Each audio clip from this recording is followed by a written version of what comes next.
ڈیرہ غازی خان میں مبینہ پولیس مقابلے میں بدنام زمانہ بھتہ خور ڈاکو اکبر کھوسا ہلاک ہو گیا۔ مقابلے میں سی سی ڈی کا ایک اہلکار شدید زخمی ہوا۔ پولیس ذرائع کے مطابق سی سی ڈی ڈیرہ غازی خان نے خفیہ اطلاع پر خوف کی علامت ڈاکو اکبر کھوسا کی گرفتاری کے لیے چھاپا مارا۔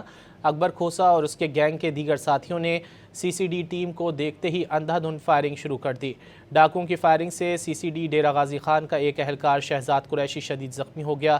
پولیس مقابلے میں ہلاک ڈاکو اکبر کھوسا کے دیگر ساتھی موقع سے فرار ہو گئے، جن کی گرفتاری کے لیے خصوصی ٹیمیں تشکیل دے دی گئیں۔ ڈیرہ غازی خان میں مبینہ پولیس مقابلے میں بدنام زمانہ بھتہ خور ڈاکو اکبر کھوسا ہلاک ہو گیا۔ مقابلے میں سی سی ڈی کا ایک اہلکار شدید زخمی ہوا۔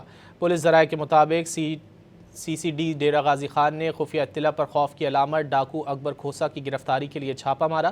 اکبر کھوسا اور اس کے گینگ کے دیگر ساتھیوں نے سی سی ڈی ٹیم کو دیکھتے ہی اندھا دھند فائرنگ شروع کر دی۔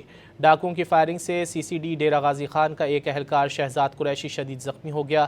پولیس مقابلے میں ہلاک ڈاکو اکبر کھوسا کے دیگر ساتھی موقع سے فرار ہو گئے، جن کی گرفتاری کے لیے خصوصی ٹیمیں تشکیل دے دی گئیں۔